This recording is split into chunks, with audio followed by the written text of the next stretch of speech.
Okay, here I am again trying to make this video. I've been trying to make this video for over a week, a couple weeks. I've been having a ton of technical difficulties, both with my video camera with the flip screen and with my regular digital camera. So this is being done on my webcam, and I'm not sure how the quality is. I apologize if it's not good, and I will try to figure out what's going on with my other two cameras so that future videos can be better. This vlog, I guess, is going to document my gastric bypass journey. Unfortunately, I just had it on Tuesday, so it's gonna document the post-op side of things. I didn't get a chance to make videos pre-op.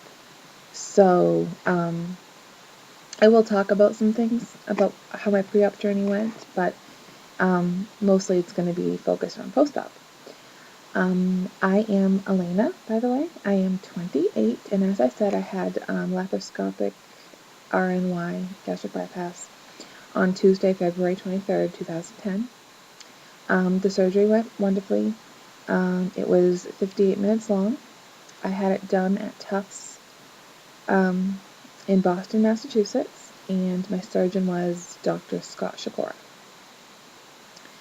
So, yeah, like I said, the surgery was great, and I was in the hospital.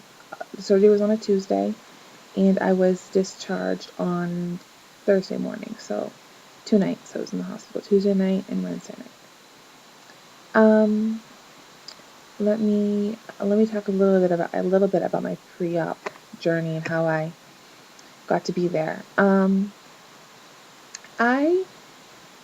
My weight history is a little bit different than most people's. I find most people that have weight loss surgery have been overweight their entire lives for the most part.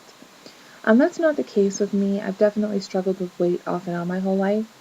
As a child, I was average, but on the heavier side of average, so maybe just a little bit chunky, but nothing major. No one made fun of me or anything like that. In junior high and high school, the beginning of high school, I was very thin. Towards the end of high school, I did put on a little bit of weight, but it just made me average.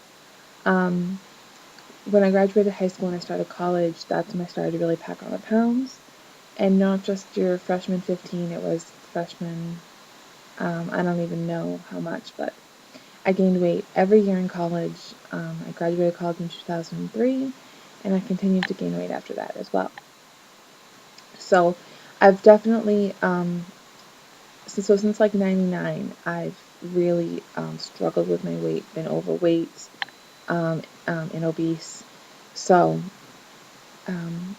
in 2007, I have had two kids in those years. I had my son in 2006, and I had my daughter in 2008. 2008. So in the times when I wasn't pregnant, I was always like off and on a diet, trying every diet out there, just like everybody else does. In 2007, I did successfully lose a pretty large amount of weight. I did Weight Watchers, and I lost 40 pounds. And then I stopped doing Weight Watchers, and I went right to Medifast, and I lost 30 pounds, which led me to a total weight loss of 70 pounds. And I think I kept it off for like about a minute, and I gained it all back plus some. So after I had my daughter in October of 2008, I said, you know what, I'm going to really dedicate this time after I have her to really try to lose weight. And I did. I spent from October, from the end of October 2008 until the fall of 2009, really trying on my own to lose the weight. And I wasn't successful. I actually gained weight during that year. So in the fall of 2009, I said, you know what? I'm going to do the weight loss surgery. I had been thinking about it off and on for a few years, and I just said, you know what? This is it. So I picked up the phone and called a surgeon in early November. I ended up not going with that surgeon because when I called in early November, the first available consult appointment they had was not until July 2010. And I expected a wait, which I did because I know there is a wait for this kind of procedure. I did not expect from November of 2009 to July of 2010. So I did a little bit more research, and I found another surgeon who I actually felt a little bit more comfortable with. Well, as comfortable as you can feel by researching someone on the computer. I guess I just felt a little bit more comfortable with his credentials, and I called his office.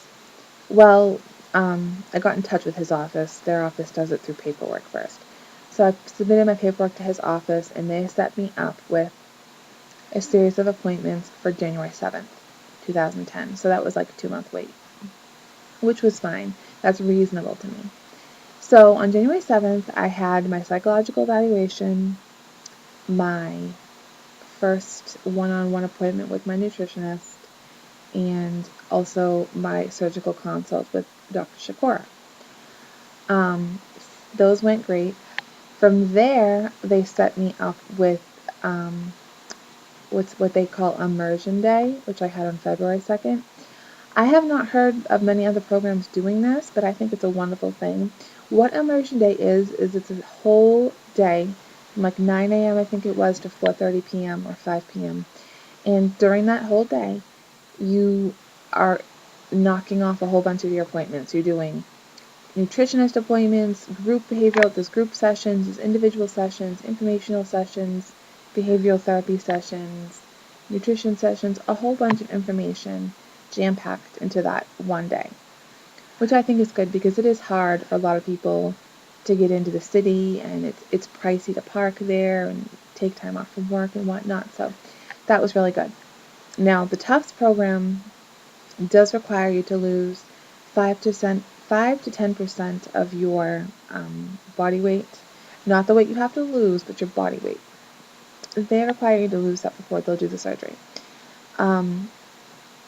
They're a little bit, flexible with it if you are at a lower starting weight. I did have a lower starting weight. My BMI was pretty much just over what it needed to be for insurance to cover it because I do not have any comorbidities. So I lost about 5% of my weight and they were fine. So on that immersion day, I found out that I was all set with my requirements for Tufts. I had completed their courses, their appointments, their weight loss, and that I would be put on the schedule for surgery.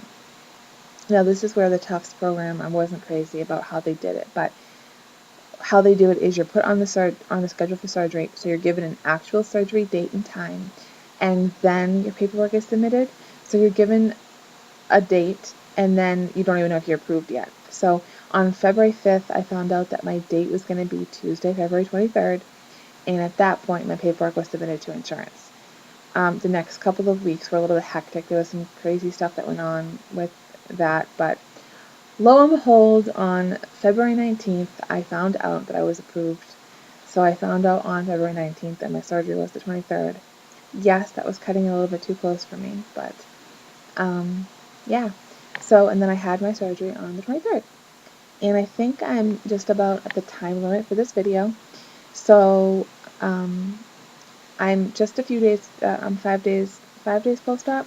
I look a wreck. I'm sorry for that. I'm kind of just relaxing in bed, and I'm still pretty sore, so I'm not up to kind of making myself look presentable. But anyways, I hope you all will join along with me on this journey, and I look forward to following you on yours. Have a wonderful Sunday. Bye-bye.